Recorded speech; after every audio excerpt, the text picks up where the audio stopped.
Aceita? Aceita eu entrar aí na sua casa? Com a sua permissão, entro na sua casa, muitíssimo obrigado.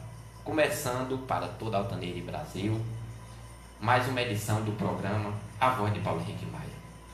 E a partir de agora, trarei informações de diversos aspectos, sempre com imparcialidade e sem cor partidária. E agora, nesse momento, está entrando no ar o programa que não tem rabo preso com ninguém. Com partido político, nem com o presidente da República, nem com o governador do estado, nem com o senador, com o deputado estadual, com o deputado federal, nem com o prefeito, principalmente com o vereador. Uma boa tarde a você que me acompanha pela rádio Altaneira FM ou pela live ao vivo, transmitido pelo Facebook. Altaneira Ceará Brasil, 1º de junho de 2019, 12 horas e 2 minutos, 28ª edição. E hoje eu começo a falar a você, ouvinte, sobre esses tão falado corte no país de educação. Um diz não é corte, outro diz não é contingenciamento. Semana passada eu já falei sobre o assunto. E hoje eu vou falar que realmente agora é um corte. Chegou bem pertinho de nós cearenses. Segundo aqui a fonte, o Povo Online, Mauro Filho pede compreensão ao pacote de cortes no governo estadual, aqui do estado do Ceará. Segundo o secretário Mauro Filho, aqui do estado do Ceará, as medidas buscam preservar a capacidade de investimento do Ceará, que é estimada em 2,8 bilhões anualmente. Segundo aqui a fonte do Povo Online, o secretário do Planejamento e Gestão, Mauro Filho, do PDT, pediu compreensão aos servidores e fornecedores do governo do Ceará. A declaração veio por causa do pacote de cortes de verbas da máquina pública, anunciado na última segunda-feira, dia 27. Na quarta-feira, dia 29, ele afirmou que o Estado está resguardando em relação a eventuais desequilíbrios econômicos que possam ser refletidos pelo governo federal. No pacote, o Estado deve enxugar 390 milhões do gasto público, bem como suspender concursos e realizar reposição salarial apenas para algumas categorias, sob determinação do governador Camilo Santana, do PT. Segundo disse Mauro, o Ceará busca preservar a capacidade de investimento. Segundo aqui a fala do secretário, para não cair na mesma vala comum de outros 18 estados brasileiros que hoje não têm dinheiro para investimentos nem para pagar seus fornecedores e servidores, declarou o secretário ao jornalista Luiz Viana, da Rádio Povo CBN, na quarta-feira. Peça a compreensão, sobretudo, dos servidores e fornecedores do Ceará, porque essa é uma medida temporária. Este é o primeiro ano. Todo primeiro ano você faz ajuste, disciplina gasto, estrutura receita, para que possa ter os 3 anos subsequentes de bonança, declinou o secretário. Devido à baixa perspectiva de crescimento da economia brasileira e ao aumento das despesas com pessoal, o governo do Ceará acendeu o sinal amarelo para a questão fiscal, em alusão às sucessivas reduções das expectativas de crescimento do Produto Interno Bruto, do PIB. Mauro Filho avisou que o Estado está se precavendo. A atividade econômica brasileira está caindo. A previsão era do PIB crescer 2,8% em 2019. O governo federal está anunciando oficialmente 1,45%. Mas é notório que no mercado as pessoas já falaram em 1%, explicou, informando que esses índices vão afetar tanto a arrecadação federal quanto estadual. Então, estamos nos precavendo para que qualquer decisão de desequilíbrio não seja contaminada dentro do governo do Ceará. Mauro explicou ainda que o custeio do Estado é muito grande e que o volume de investimento hoje é de aproximadamente 2,8 bilhões por ano. A medida é para racionalizar esse aumento que a gente vem tendo para que esses gastos possam se adequar. Então, a gente vai procurar otimizar. Isso vai descer o terceirizado, sim, é verdade, mas vai repassar por todas as medidas. Vai do papel ao combustível, exemplificou Mauro Filho. Em economia, chamamos essa ação de produtividade, que vai otimizar o custeio para produzir mais, ou seja, controlar, diminuir um pouco sem perdas a eficácia, que é o grande objetivo que nos desejamos. Estamos conversando e vamos conversar com todos os secretários para compreender onde é mais adequada essa diminuição. Então veja, o nosso estado de Ceará está chegando a esse extremo de ter um corte aí de mais de 390 milhões de reais. Então isso é prevendo a tão chamada crise, certo? Que eu particularmente não acredito que exista. Por quê? Porque, como eu já disse, o salário dos políticos, desse povo que ganha bem, estão tudo em dias. Eu só vou acreditar em crise quando atrasar o salário desse pessoal. Aí sim, aí eu acredito que realmente se tem uma crise. E aí, já se precavendo, o nosso estado de Ceará, através do governador, do secretário, que é economista, entende sobre a pasta, a área de economia, está se precavendo. Mas eu sempre digo, sabe quem é que sai perdendo nesses chamados cortes, nesse chamado contingenciamento? É o povo. É eu, é você, que não tem direito nem ao básico, que é uma saúde e uma educação. Aonde você vai atrás, foi setor público, não se tem um funcionamento bom, com raríssimas exceções. Mas eu desconheço, particularmente eu desconheço. Porque muitos alguns não, muitos falta no setor público investimento, um controle, uma fiscalização para que esse povo também possa trabalhar bem. Na educação, semana passada eu falei aqui que o problema não é dinheiro. Isso é até polêmico se dizer isso, que o problema da educação não é dinheiro, é gestão. Prova disso, eu fiz aqui um comparativo de uma escola particular para uma escola de rede pública. Por que uma escola particular se aplica pouco dinheiro e numa escola pública muito valor alto e não se tem o rendimento, com todo respeito aos profissionais da educação do setor público, não se tem um rendimento quanto se tem numa escola particular. E o investimento da escola particular não é tão alto quanto o da escola pública. Então o problema, se tem que fazer um levantamento e se diagnosticar, caso, em minha opinião, é gestão da educação, se caso se fizer um investimento e for, então vamos resolver esse problema. O governo fez o chamado contingenciamento, o governo Bolsonaro, certo? O que é contingenciamento? Para muitos se diz que é corte. Em meu ver, ele parou de enviar aquela quantidade de dinheiro. O dinheiro está lá guardado. Parou-se de enviar. Então,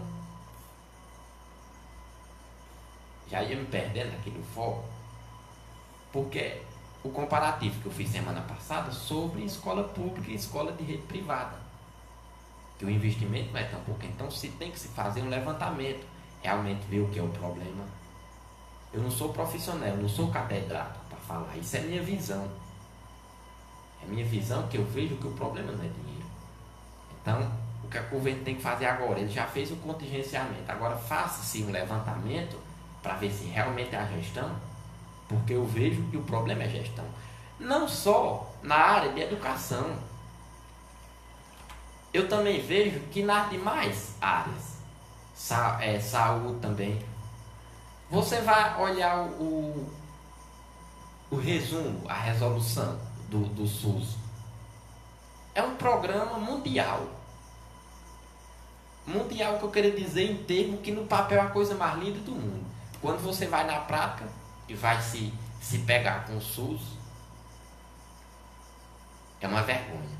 E vem muito dinheiro para se aplicar no SUS, para se aplicar em consultas para a sociedade, em exames e cirurgia.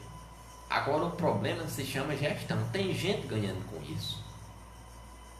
Tem gente ganhando com isso. E o que é que significa o contingenciamento? É uma política econômica de intervenção governamental que estabelece limites à produção, comercialização interna, importação ou exportação de determinado produto ou dinheiro, com a intenção de sustentar a importação do produto. É como eu falei, se ele fez um corte de 5 alguma coisa, bilhões, parou de enviar, mas o dinheiro está ali guardado. Não é que ele parou, que ele cortou, ele só parou de enviar. Se parece com um corte, mas ele não cortou definitivamente, foi parado. Então, a partir do momento que o governo Bolsonaro ele parou, eu espero agora que ele se faça um levantamento da educação. Há quanto tempo a educação ela não pede socorro? Sem desqualificar, nós temos profissionais da educação bons, excelentes, professores, trabalham de manhã, de tarde e de noite pela educação. Porém, tem a outra parte que, sinceramente, você ouvindo, você sabe bem disso. Tem uma parte que só vai para ganhar o dinheiro. É um dos fatores, não é o principal, é um dos fatores que nossa educação está dessa forma. É um professor ensinar sem amor à profissão. Isso ele está agravando num todo. Ele está agravando a educação do seu filho, do próximo, entendeu? Até do dele também. Então, nós temos que ver esses tipos é um dos fatores que eu vejo. É um dos fatores. Então, o governo tem que se fazer esse levantamento. É a minha opinião. Eu vejo isso. Então, eu sempre digo, só quem perde nesses cortes, como aqui no estado do Ceará vai acontecer um corte mesmo, é o povo, é a sociedade. Enquanto isso, tem gente ganhando salário alto aí, andando de carro bom. Como eu já falei aqui, a farra do Supremo Tribunal Federal. E vou depois falar aqui a farra do Senado e da Câmara Federal. Ganha bem, não sou contra salário alto não. Se que a pessoa faça jus a seu trabalho. Eu não me importo que como o ex-senador Cristóvão Buarque lutou tanto por esse projeto, um professor ganhar 15 mil reais não. Eu não sou contra não. Agora que ele desempenha a profissão com amor, com carinho, em respeito ao próximo, para abrir janela de conhecimento ao seu filho, ao meu filho, aos filhos de todos do país. Eu não sou contra o salário alto não.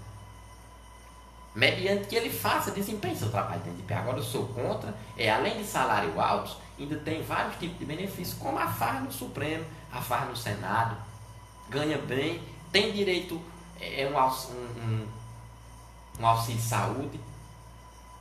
Um auxílio não, é uma farra de auxílio.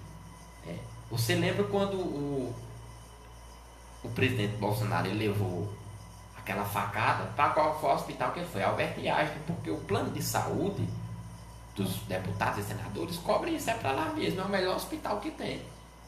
Acredito que um dos melhores do mundo. A saúde é 10. Então, enquanto eu e você estamos sofrendo por uma consulta, pelo exame no SUS, nós elegemos pessoas para ter todo esse tipo de fardo, o melhor que tem. E depois ficamos reclamando. Então nós temos que rever nossos conceitos de como votar, de como agir certo. Aí muita gente diz, mas todo político é mentiroso, todo político é ladrão. Não. Aí eu lhe pergunto, se você entrasse, você ia roubar? Se você diz que sim, por isso que a política está dessa forma, porque a política é o seu reflexo, como você age em casa, e tudo. Então, segundo aqui a fonte Estadão, da Operação Lava Jato ao caso Queiroz, como funciona o COAF? Muita gente se ouviu falar no COAF, e eu sempre digo, aqui eu tenho que trocar, até para mim também, que eu não vinha falar nesse COAF, nunca me atentei a pesquisar. Tem que trocar essa nota de 100 em moeda de R$1, para poder o povo entender melhor.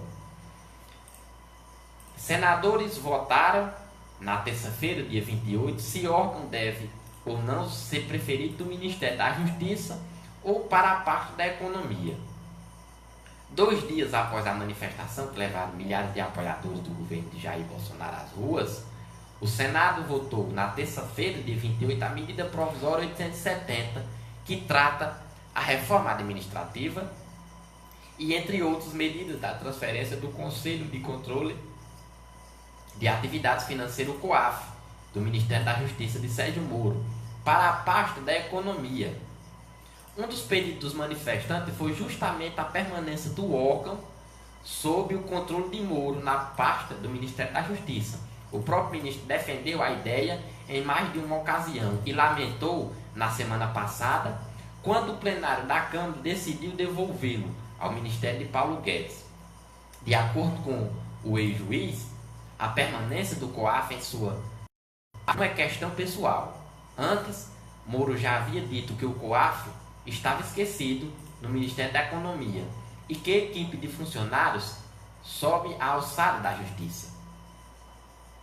Foi fortalecida de 37 para 56, estopim da primeira do governo Bolsonaro, após divulgação do relatório sobre movimentações financeiras suspeita do hoje senador Flávio Bolsonaro, do PSL do Rio de Janeiro, e do seu ex-assessor parlamentar Fabrício Queiroz, na época em que Flávio era deputado estadual. O COAF está mais comentado do que novela das 8. Como costuma brincar o presidente do órgão, Roberto Leonel da Oliveira Lima, e virou alvo de disputa política. Nesta segunda-feira passada, o senador Major Olímpio, líder do PSL da Casa, disse que vai defender a manutenção do órgão sobre Moro. O presidente já disse que, em último caso, abre mão. Ele pode abrir mão de um direito. Eu não abro mão de uma obrigação, afirmou o parlamentar Major Olímpio. E como o COAF funciona? Se você fez um saque ou depósito no banco de R$50 mil ou mais, se fez sucessivas transações de valores abaixo de 10 mil, se movimentou mais dinheiro do que ganha, comprou um carro ou um relógio de luxo ou uma joia e pagou em dinheiro vivo, comprou ou vendeu imóveis em curto espaço de tempo ou com variações de valores significativa, saiba que seu nome deve estar registrado no banco de dados do COAF. Seu nome não exatamente, mas o número do seu CPF, que é como o servidor mais ativo e ágil do órgão, que enxerga você. O Big Data do COAF, que recebe, armazena e processa dados de todas as movimentações financeiras de pessoas e empresas do país. Em 20 anos de existência, o COAF armazenou 17,1 milhões de comunicações de operações comerciais e financeiras suspeitas feitas por bancos, corretoras e transportadoras de valores, lojas de artigos de luxo, de carros imobiliários, entre outros setores econômicos. Regulamentado ou não, como o Banco Central, Comissão de Valores Mobiliários, SUSEP, são obrigados a comunicar operações suspeitas de clientes. O Big Data do COAF. Não é improvável que seu CPF esteja registrado na memória do COAF. O Big Data é imenso e moderno. Computadores que armazenam e processam dados 24 horas por dia e que ficam trancafiado no salão do cofre do CEPRO em nível máximo de segurança. Neste então, guardados todos os registros de operações suspeitas e de comunicação obrigatória, com movimentações superiores a 50 mil em bancos de dados pela lei. O papel do COAF é monitorar, analisar e produzir os relatórios de inteligência financeira, como o do caso Queiroz. Os relatórios do COAF afirmam o seguinte: o Big Brother financeiro. Como funciona o Conselho de Controle da Atividade Financeira? Loterias, factorings, comércio de joias, pedras e metais preciosos, bancos e instituições financeiras, comissões de valores imobiliários, contadores, juntas comerciais, empresas de transporte de guardas de valores, antiguidades e obras de artes, seguradoras e previdências complementares, negócio de bens de luxo, cartões de crédito, ficam, a partir da movimentação de R$50 mil, é registrado no COAF.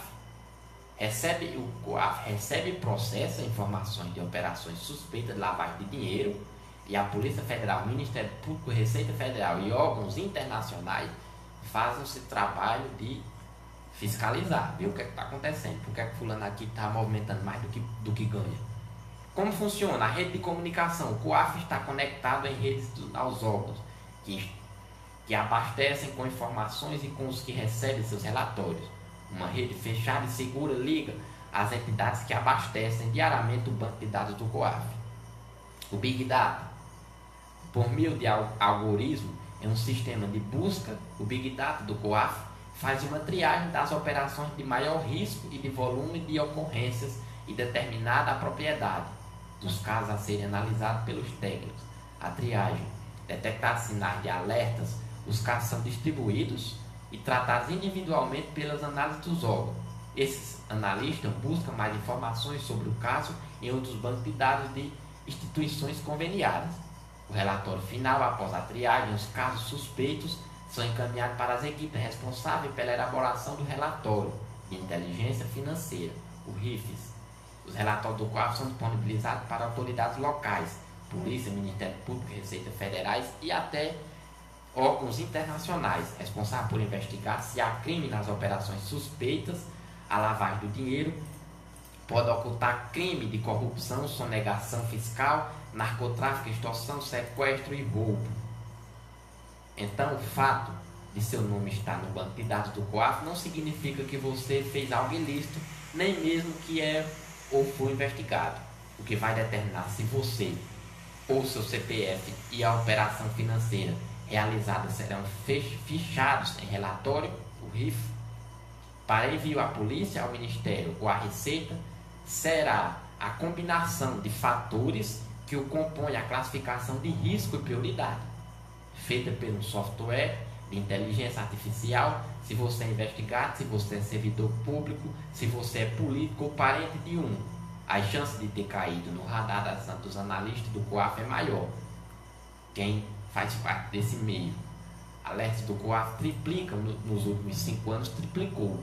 Desde a criação do COAF, gerou 43,2 mil relatórios de informações.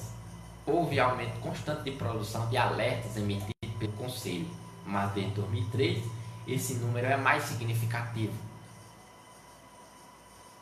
tendo triplicado. Foram 3.450 relatórios naquele ano, depois 3.178 em 2014, quando foi deflagrado a Operação Lava Jato, atingindo 7.350 no ano passado, ano em que recebeu o recorde de 3 milhões de comunicações a serem analisadas pelo seu Big Data. Em 4 meses de governo, o COAF aumentou a produção de relatórios em 20% em relação ao mesmo período do ano anterior. E o número de pessoal, o total de servidores subiu de 37 para 56 e deve aumentar. Como surgiu o COAF? O COAF existe desde 1998, criado na esteira da Lei de Lavagem de Dinheiro, Lei número 9.613 de 1998. Seus relatórios abastecem com dados investigações de crime financeiro pelo país. No caso do desvio da obra do TRT em São Paulo, que levaram o ex-juiz Nicolau dos Santos Neto para a cadeia. Eles estavam lá no caso Banestado, primeira grande operação contra a lavagem de doleiros dos anos 2000. Também, no caso do Mensalão, a partir de 2006, seus relatórios foram fundamentais para identificar como parlamentares lavaram dinheiro recebido. E na Lava Jato, seus dados foram estratégicos para o avanço da investigação. E os alvos do COAF? Não foi só o filho do presidente Jair Bolsonaro que caiu no radar do COAF. Os filhos e amigos do ex-presidente Luiz Inácio Lula da Silva, condenados e presos na Lava Jato, também foram alvo de relatórios do COAF. Assim como o ex-presidente da Câmara dos Deputados, Eduardo Cunha, do MDB do Rio de Janeiro, sua filha e sua mulher, e mais recentemente um amigo do ex-presidente Michel Temer, o Coronel Lula. Então é isso, o COAF. Eu sou favorável que o COAF ficasse no Ministério da Justiça, porque pode-se dizer que ele é um órgão fiscalizador. A partir do momento das fiscalizações, a Polícia Federal, o Ministério Público é quem toma as providências. Então quem é que determina isso? É o Ministério da Justiça. Então por que tanto medo de muitos que votaram contra para não irem, o COAF não ir para o Ministério da Justiça? Que medo é esse do Ministério da Justiça? Aliás, que o COAF ficar no Ministério da Justiça? Porque esse medo que o COAF tem que ir para o Ministério da Economia, certo que movimenta dinheiro, por esse lado tá certo, tem que ficar lá mesmo, mas tem o outro lado da justiça, da fiscalização, que a partir do momento que for detectado, for passado pela triagem esses dados, e for detectado, quando se passa por toda aquela triagem, que olha de mais banco de dados, que vê que aquela pessoa é suspeita, se comunica a esses órgãos. Então por que não deixar no Ministério da Justiça? É dessa forma que se vê esses representantes, deputados e senadores que votaram. A sociedade não entende bem por que esse medo. Eu particularmente não entendo por que esse medo de ficar no Ministério da Justiça. Para mim não tinha órgão melhor, porque é o Ministério lá que vai mandar os demais órgãos, pedir, requerer os demais órgãos para fazer as investigações necessárias. Para se ver por que aquela suspeita. Mas infelizmente foi aprovado para que se fosse para o Ministério da Economia. E o Sérgio Moro queria tanto como os demais, muitos parlamentares, pessoas do governo, a sociedade também que foram às ruas pedir para que os representantes votassem que o COAF ficasse permanentemente no Ministério da Justiça. A sociedade foi às ruas, foi reivindicar várias outras coisas e junto foi também um dos fatores que a sociedade foi para a rua, foi para que a sociedade pediu nas ruas para que se ficasse no Ministério da Justiça. Então a sociedade tem uns passos corretos. Eu vejo que essas pessoas queriam melhor, via que ali a sua visão era o melhor era se ficar no Ministério da Justiça. E segundo o Estadão, Moro e o ministro Guedes assinam carta pedindo que o Senado vote medidas provisórias sem mexer no COAF. O presidente Jair Bolsonaro, os ministros da Justiça, Segurança Pública, Sérgio Moro, e da Economia, Paulo Guedes, assinaram uma carta pedindo que o Senado vote a medida provisória da reforma administrativa, como o texto foi aprovado na Câmara na semana passada. O documento foi entregue pelo chefe da Casa Civil, Ângelo Lorenzoni, também signatório ao presidente do Senado, Davi Alcolumbre, Democratas do Amapá, durante café da manhã, na terça-feira de 28, no Palácio da Alvorada. Até amanhã da terça-feira, o líder do PSL da Casa Major Olímpio de São Paulo dizia que ia apresentar a emenda à proposta que passou pela Câmara, na tentativa de devolver o Conselho de Controle de Atividade Financeira, COAF, a Sérgio Moro. Ao votar a MP da reforma administrativa, a Câmara tirou o COAF das mãos de Moro e o transferiu para o Ministério da Economia, após reunião com o presidente Olímpio. A MP diminuiu o número de ministérios de 29 para 22 e pede a validação do próximo dia 3 de junho. Se senadores fizerem qualquer modificação no texto, a medida será de ser apreciada novamente pela Câmara. A votação do Senado está prevista para esta tarde passada, na corrida contra o tempo.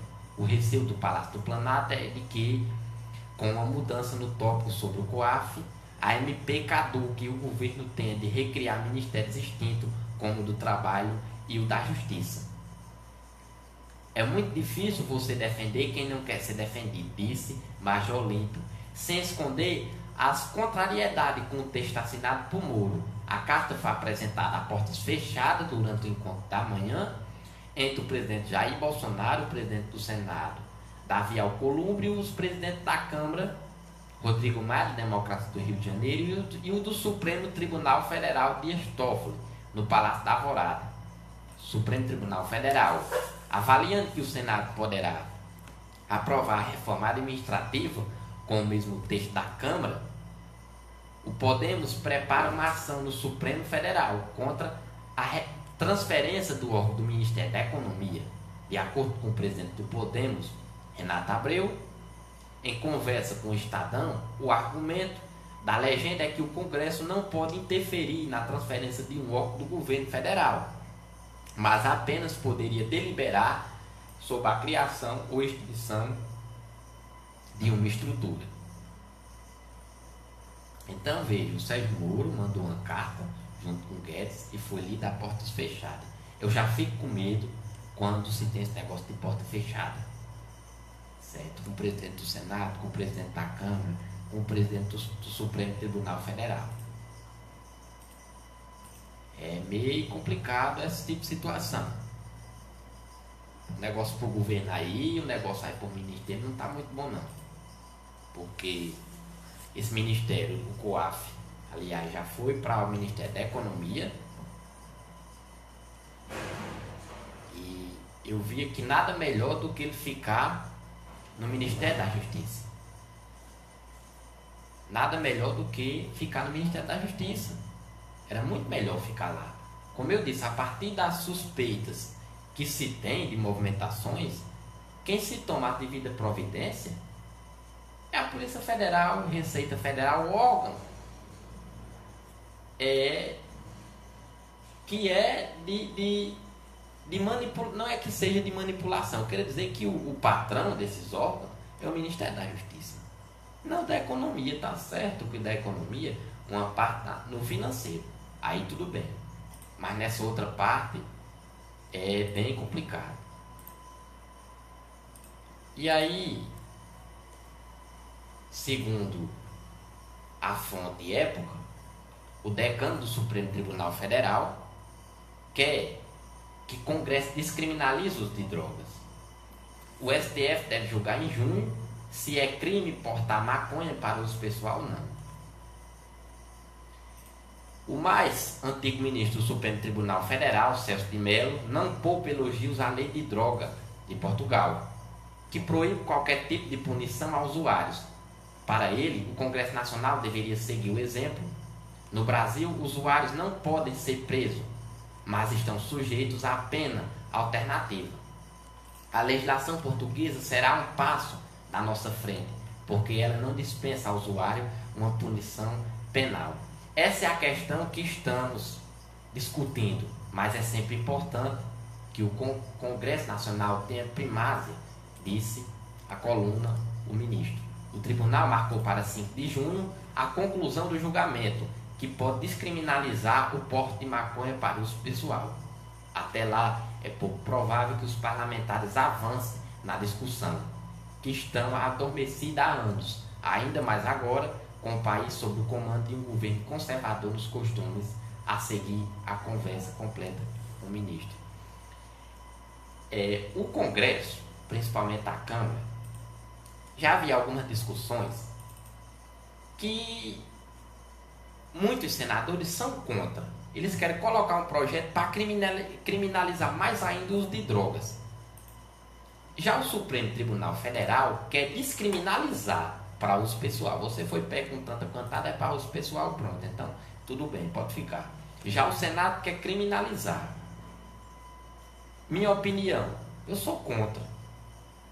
Cada um tem sua opinião. Sei que muitos é contra. Nós sempre temos os favoráveis e os contra. Certo? Os favoráveis e os que são contra. Por que eu sou contra? Eu vou pegar aqui uma fala aqui do ex-senador Magno Malta, um dos seus discursos, que lutou veementemente contra o uso de drogas, seja recreativo do jeito que for, a não ser esses que sejam autorizados para fazer um medicamento que algumas pessoas precisam no país. Isso ninguém se discute, certo? Que a maconha ela é medicinal nessa parte. A Anvisa já tomou de conta e tudo, e já está sendo fornecido esse medicamento. Ninguém não mexe nisso aí. Agora, a pessoa usar o recreativo, para mim, se resume na esportiva. Então, lembrando aqui de uma fala do grande Magno Malta, ele disse o seguinte, ele disse: sabe quando é que está a hora de nós legalizarmos o uso de droga? Quando você for viajar de avião, que você estiver lá no aeroporto, todo jeitinho de viajar, e o piloto do avião passar por você no aeroporto, ele disse assim: vamos viajar, eu acabei de fumar um cigarro de maconha, vamos viajar. Magno Malta disse: se você subir naquele avião, o piloto tendo dito que você, que acabou de fumar um cigarro de maconha, se você for junto com ele naquele avião, tá na hora de legalizarmos a droga. Porque até quando uma pessoa faz o uso de álcool, você tem receio de andar com aquela pessoa, seja de moto, seja de carro, você não quer andar. Você ainda pode ir se você for pego por engano. Agora, você sabendo que aquela pessoa fez uso de álcool, você não vai. E principalmente da maconha. Quer dizer que essas drogas, muitos querem convencer a sociedade que essas drogas aqui não tiram a pessoa do caminho que está trilhando. Como é que quer dizer? Do pensamento certo. Essa droga aqui, isso aqui é que nem aquele medicamento pesado. A mente da pessoa já chafuda tudo, já mexe. Não é que chafuda, é porque mexe. Você, é como o uso de álcool. A partir do momento que você faz o uso de álcool, um certo teor, que ele é detectado e proibido quando é detectado no bafômetro, a partir do limite ali, porque ele já sabe que você não está no determinado, como se usa o nosso dialeto, você não está mais em si, você já não responde mais por você, você já está sob o domínio daquela substância. Da mesma forma, essa droga, a maconha também, ela é a mais de leve, em referência às demais drogas. Mas ela também, a partir do momento que você faz o uso dela, você já sai de si, você não se domina mais. E aí onde se agrega muito a violência, aí muito diz, não, mas a melhor forma que se tem é de legalizar drogas para poder parar de haver esse tráfico no Brasil e fronteira que vai passando. É fácil demais. Eu sei um jeito aqui do governo fazer isso: aumentar a lei, a penalidade para quem for pego com esse tipo de droga e fecha as fronteiras. Como é que nós vamos fechar? É fácil demais. Pega essa Força Nacional, pega o Exército. O Brasil está se preparando para que tipo de guerra? Tem tanto de guerra, vários tipos de veículos no Exército que nunca foram nem usados de novo. O Brasil está se preparando para que tipo de guerra mesmo? O Brasil é um país tranquilo, não é como aqueles outros países que vivem em guerra 24 horas, uma bomba cai nos pés de uma pessoa e o exército corre para um lado e para outro. É diferente. Então pega esse povo do exército e fecha as fronteiras terrestres. E as fronteiras por água, a marinha. E por cima a aeronáutica. Nós temos tudo isso. Por cima, pelo ar, bota a aeronáutica. Pela água tem a marinha. E por terra é o exército. Mas é muita gente. Mas é o jeito de fechar. Ou então faça um muro como o Donald Trump quer fazer. Porque aí sim vai se fechar essa fronteira. Porque não só se entra só droga, se entra arma. Olha a criminalidade que está no país aí. Os desenfreados dessas armas, né? A partir daquele plebiscito que houve, se desarmou o cidadão e o bandido ficou armado. O bandido é assalto. Um dos fatores que levou os bandidos a fazer isso, além da lei, é saber que você não tem arma. Que o bandido rouba quem? O cidadão sério. O cidadão sério é como? É tão sério que não tem uma arma, porque ele sabe que é ilegal. E aí o bandido vai tranquilo. O bandido ele não vai roubar outro bandido, outro ladrão. Ele vai roubar o cidadão, porque ele sabe que o cidadão não tem nada para se defender. Ele não pode ter nenhuma faca. Se a polícia pegar, dá logo 2 tabetes no pé do vidro.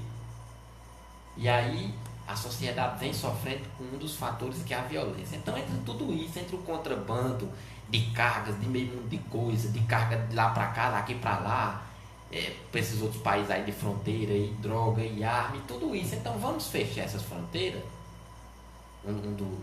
Das indicações que eu dou como cidadão, faça esse teste, vamos fechar as fronteiras, vamos ver se diminui essas drogas, e vamos acabando aqui pelo Brasil com leis, como diz a lei forte, porque realmente a lei forte é a educação, é a conscientização. É a conscientização.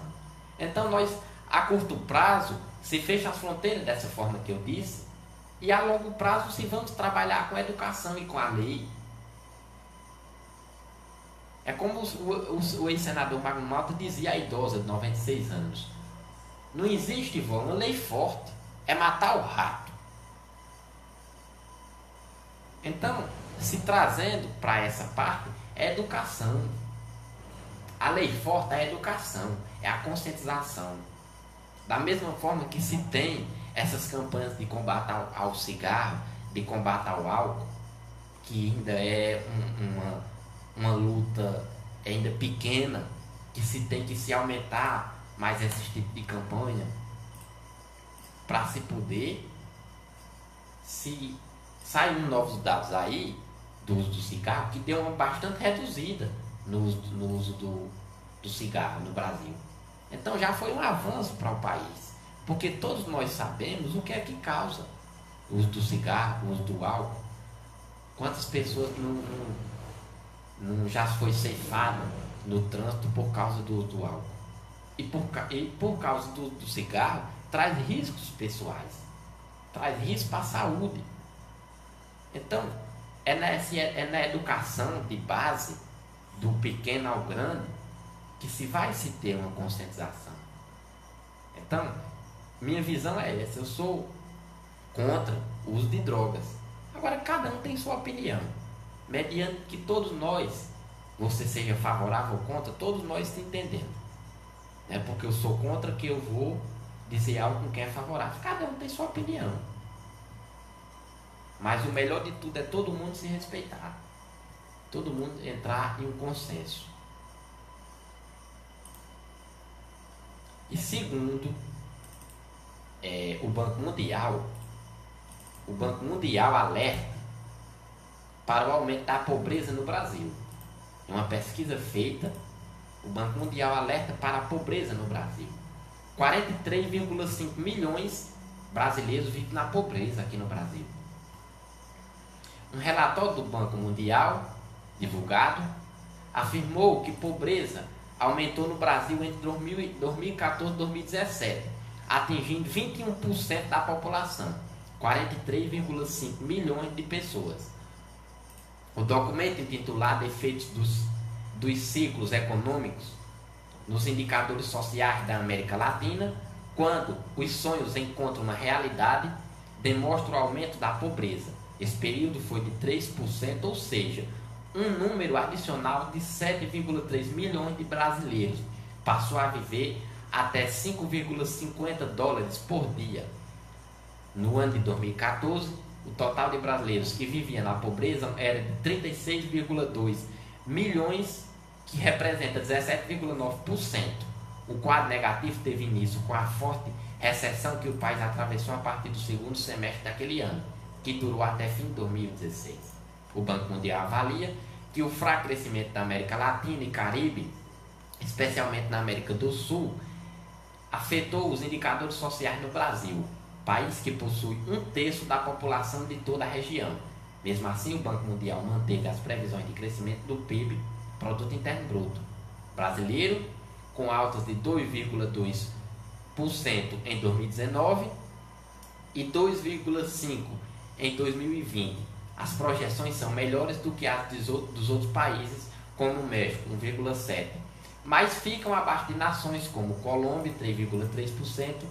Os países com previsão de queda do PIB são a Argentina, 1,3%, e a Venezuela, 25% negativo. Olha, ainda é, como a gente diz, o zero à esquerda. A Venezuela ainda é 25% negativo, ainda é 25% para a esquerda.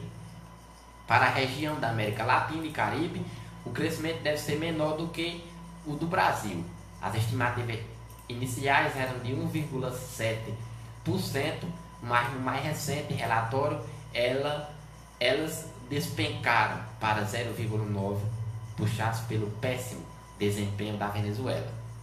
O crescimento da América do Sul também deverá sentir os efeitos da crise venezuelana, ficando em apenas 0,4%. O relatório destaca as incertezas quanto à reforma da Previdência, afirmando que sua aprovação depende da formação de coalizações, uma vez que o partido governista não tem maioria no Congresso. A instituição elogia o Brasil por busca de um programa ambicioso de reforma, mas afirma que o país é o caso mais preocupante da região, depois da Venezuela. O Brasil deveria ter um déficit fiscal de 6,9% do PIB em 2019 e déficit primário de 1,2% do PIB. a dívida pública deverá corresponder a 80% do PIB. Quer dizer, a dívida pública já leva 80% do PIB, já era. As expectativas de crescimento para este ano não mostram uma melhora substancial em relação a 2018, o ano passado, como consequência do crescimento débil ou negativo nas três maiores economias da região, Brasil, México e Argentina, e do colapso total da Venezuela, afirmou o relatório. Se excluídos os números venezuelanos, o PIB da América do Sul teria alta de 1,8% em 2019. O relatório afirma que os programas sociais podem ser os mais eficazes amortecedores do choque econômico. Segundo o economista-chefe do Banco Mundial para a América Latina e Caribe, Carlos Vec, essas iniciativas são comuns em países desenvolvidos, mas não nessa região. O Banco Mundial afirma que a América Latina e Caribe é a região com os indicadores mais voláteis em todo o mundo por ser exposta a fatores externos, como o preço do commodities e liquidez internacionais e instabilidades institucionais políticas. O Banco Mundial analisou 3 indicadores: taxa de desemprego, pobreza e necessidades básicas insatisfeitas, habitação, educação e saneamento básico. Então, o Banco Mundial indica que o país aumentou o número de pessoas em estado de vulnerabilidade, em estado de pobreza. Desde 2016, nós viemos, a sociedade em si, eu falo a sociedade, se vem passando no chamado crise, mas eu falo a sociedade. Eu, particularmente, nunca acreditei que as instituições estão arrecadando a mesma coisa. De lá para cá, de 2016 para cá, você acha que hoje você está pagando um preço da gasolina mais barato do que em 2016? Não. O quilo do arroz hoje era mais barato do que é mais barato do que em 2016? Não. As coisas só aumentou. As coisas só aumentou e eu não vejo o Estado, que eu quero falar, a União, devolver esse retorno da forma que a sociedade merece. Com educação de qualidade, com saúde de qualidade, com estradas de qualidade. Recentemente passou uma matéria, salvo engano, mês passado, no Jornal Nacional, sobre uma estrada que liga o Maranhão a Pará. Uma estrada no barro. Já foi feita licitação para fazer a estrada no barro. Quem ganha muito é quem tem máquina, quem tem trator, para puxar os caminhões e carros de pequeno porte que está atolado. Então, esse dinheirão todo que você paga de imposto era para ser devolvido de que forma? Nas estradas. E aí o caminhoneiro que está trabalhando, carregando o nosso alimento, carregando o arroz, carregando o feijão, todos esse tipo de alimento, tem que cobrar mais caro para se fazer a manutenção no caminhão, porque a estrada não é de qualidade. Ele tem que pagar os pedágios, que é um absurdo. Além dos pedágios, tem esse tipo do que passou no Jornal Nacional. Tem que pagar R$40 a um trator, a máquina, para puxar os caminhões atolados. Então, quer dizer, de quem é que o caminhão dele vai ter esses R$40? Do povo. Tem que aumentar, e com razão, porque senão ele vai ficar no prejuízo. Então, só quem está sofrendo é o povo. Só quem fica sofrendo é o povo, porque só cai no bolso do povo brasileiro. Imposto e tudo isso, aí fica complicado. Então, por isso que os dados alertam para esse tipo da pobreza que está aumentando. As coisas tudo caras, a sociedade está deixando de comprar. Faça um comparativo, vá para a feira amanhã, aqui na nossa cidade, no domingo, e veja o fluxo de pessoas. Diminuiu muito. As bancas, muitos já foram caçar, foi outro ramo. Feira já quebrou. Por causa do fluxo de dinheiro. Entre a sociedade está se acabando. Aos poucos. E aí sim, eu digo, crise entre o povo. Agora no Brasil, a sociedade pagando imposto desse valor, dessa forma que está, tudo que nós estamos comprando, remédio, alimento, tudo tem imposto. Pedágio para o caminhoneiro que tem que estar pagando. Então, esse tipo de crise no Brasil, que é lamentável. Eu digo a crise entre o povo. Então, para poder encerrar, vou falar aqui um pouco aqui sobre a fonte do Meu País, que fala sobre o Brasil e pouco da questão do racismo. Que o Brasil é um país racista, não necessitando de muito esforço para comprová-lo. Basta olharmos à nossa volta para constatar a ausência quase completa de negros inseridos no âmbito brasileiro. Embora represente, segundo dados do Instituto Brasileiro de Geografia e Estatística, IBGE, metade do total da população, dificilmente nos deparamos com médicos, engenheiros, professores, advogados, jornalistas, escritores, oficiais, militares ou políticos negros, segundo aqui a fonte. Dificilmente se tem, eu conheço, mas dificilmente se tem. A renda média mensal dos negros, mesmo registrando um significado, esse crescimento ao longo das últimas décadas, ainda equivale a apenas 57,4% dos brancos. Mas antes de tudo, os brasileiros somos hipócritas. Aqui, racista é sempre o outro. Como eu já falei naquela outra matéria aqui, como era que muitos diziam segundo o levantamento. Que a pesquisa dizia, você é racista? A pessoa dizia, Deus me livre, sou não. Você é racista? Sou não. E aí quando a outra pergunta, o Brasil é um país racista? É, os índices são altos. Então veja a hipocrisia que era descoberta a céu aberto, se resumindo. E então aqui o racista é sempre os outros. Pesquisa aponta que 97% dos entrevistados afirmam que não ter qualquer preconceito de cor, ao mesmo tempo em que admitem conhecer na mesma proporção alguém próximo, parente, namorado, amigo, colega de trabalho que demonstra atitudes discriminatórias, e é o chamado racismo à brasileira, fruto dileto da clínica e equívoca democracia racial, conceito que vem justificando ao longo da história a manutenção de um dissimulado apartheid que segrega a população não branca à base da pirâmide social. O desdobramento do caso da torcedora do Grêmio, Patrícia Moreira, flagrada gritando ofensas contra o goleiro do Santos, Aranha, torna-se bastante sintomático da maneira como lidamos com a questão do racismo. Aranha registrou queixa na delegacia de polícia e o time gaúcho foi excluído da Copa do Brasil. Em entrevista coletiva, Patrícia pediu desculpas a Aranha e afirmou que não é racista. Aquela palavra macaco não foi racismo da minha parte. Foi no calor do jogo, o Grêmio estava perdendo, outro torcedor, Rodrigo, que negou ter injuriado a Aranha, contra-atacou dizendo que os torcedores somente reagiram às provocações do goleiro. Tanto um quanto o outro argumento esbarram em um empecilho de difícil transposição. Chamar alguém de macaco pelo fato de ser negro é racismo e, portanto, não interessa em que contexto a agressão é proferida. Se num estádio de futebol, num escritório de contabilidade ou num posto de gasolina, assim como reagir a uma provocação usando termos ofensivos, a cor de pele não se justifica, nem no campo desportivo, nem numa discussão de trânsito. O preconceito racial molda a imaginária brasileira e é crime que permite atualmente. Então, uma grande luta também a ser travada é sobre o racismo. Era outra matéria que se deveria ter na educação brasileira, que eu vejo. É campanhas contra o racismo, como eu já falei, educação no trânsito, essas variadas